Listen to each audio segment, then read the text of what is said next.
Hello students, welcome to Jitendra commerce classes. आज MP board का bookkeeping and accountancy का paper था। आज मैं आपको फर्स्ट पार्ट इसका ऑब्जेक्टिव के आंसर बता देता हूं। फटाफट चलिए शुरू करते हैं। Income and expenditure account is made by firm, नहीं, by trade non trading concern, yes by non trading concern.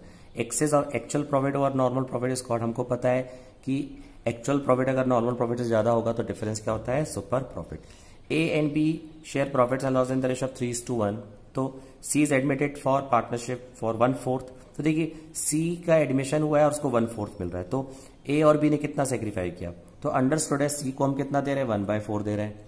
लेकिन ये मेंशन नहीं है कि ए और बी कैसे दे रहे हैं, कुछ भी मेंशन नहीं। तो क्या होगा, जो रेशियो इनका आपस में वही होगा, यानी 3:1। तो करेक्ट आंसर है 3:1।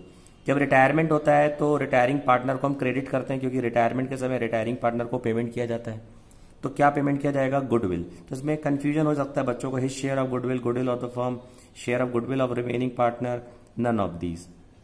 तो क्या करेंगे, हिज शेयर ऑफ गुडविल, उसका रिटायरिंग पार्टनर का जो शेयर है वो देंगे। कौन देंगे, रिमेनिंग। लेकिन यहां पर पूछ क्या रहा है, क्रेडिट क्या करेंगे, हिज शेयर ऑफ गुडविल।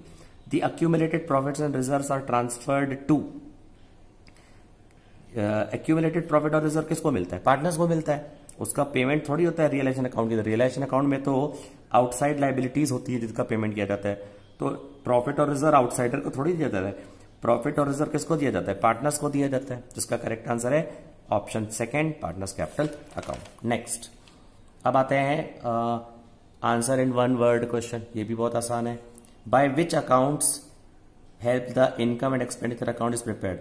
हम किस अकाउंट की हेल्प से इनकम एंड एक्सपेंडिचर बनाते हैं, हम बनाते हैं रिसीट्स एंड पेमेंट अकाउंट की हेल्प से। When a firm can pay interest on capital, firm interest on capital कब देगी, ऑब्वियस बात है जब पार्टनरशिप डीड में लिखा होगा तभी देंगे। अगर पार्टनरशिप डीड में या रिटन एग्रीमेंट में मेंशन नहीं है तो इसका अगर आप वन वर्ड में बोले तो इतना लिख सकते हैं कि partnership deed, if it is written in partnership deed, या पार्टनरशिप डीड बस लिख सकते हैं। पार्टनरशिप डीड में मेंशन होगा तभी देंगे, पार्टनरशिप डीड में नहीं लिखा हो तो इंटरेस्ट नहीं देंगे। Avika, Mahi and Khushi are partner sharing profit in the ratio 5:3:2। Mahi retires from the firm, what will be the new ratio. बिल्कुल आसान है, देखिए 5:3:2, तो 5:3:2 है, सेकेंड पार्टनर को हटा दीजिए, बचा क्या 5:2। यानी ऑब्वियस बात है अविका और खुशी आपस में कैसे बांटेंगे, 5:2 के रेशियो में।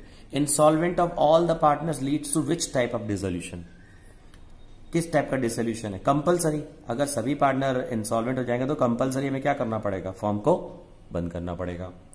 Last point, which type of debentures can be transferred by mayor delivery, bearer debentures. Remember, bearer debentures, ये टाइप्स ऑफ डिवेंचर में आपके बुक में मिल जाएगा। बेयरर डिवेंचर को क्या किया सकता है, ट्रांसफर किया जा सकता है। अब देखिए fill in the blanks. By product method interest on drawings is calculated, first chapter में था ये।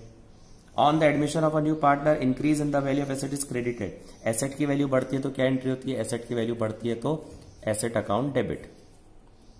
तो ये एसेट की वैल्यू बढ़ना फर्म के लिए क्या है, फायदा है, और फर्म के लिए फायदा है तो क्या करेंगे, फायदा है तो हम करेंगे रिवैल्यूएशन अकाउंट क्रेडिट। तो इसका करेक्ट आंसर क्या है, रिवैल्यूएशन अकाउंट। फिर है decrease in the value of liabilities firms gain.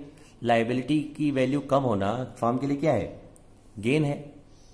Next, on dissolution of a firm bank overdraft is transfer. जब फर्म का डिसोल्यूशन होता है तब बैंक ओवरड्राफ्ट पे क्या करते हैं, बैंक ओवरड्राफ्ट आउटसाइडर्स हैं, फर्म के बाहर के लोग हैं जिन्हें हमें पे करना है, तो किसमें जाता है, जो आउटसाइडर्स होते हैं उनको हम रियलाइजेशन अकाउंट में ट्रांसफर करते हैं।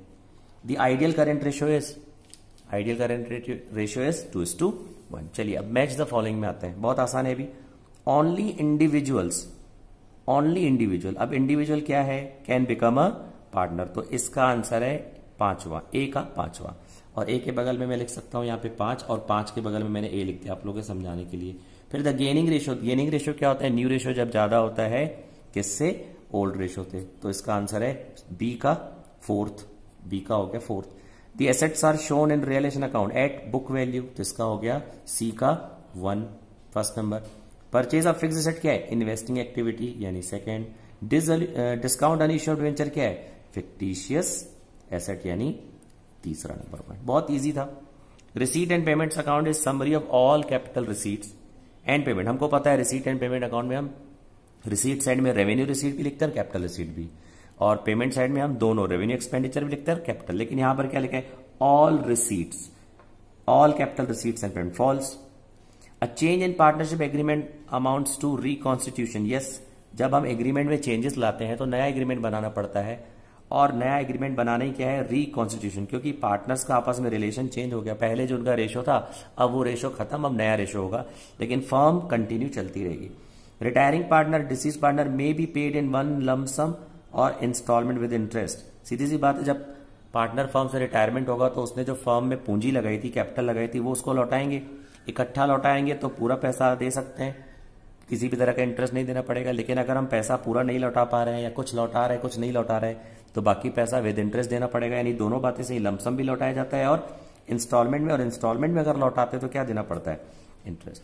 A private company does not issue the prospectus. Yes, क्योंकि प्राइवेट कंपनी शेयर इश्यू नहीं कर सकती है।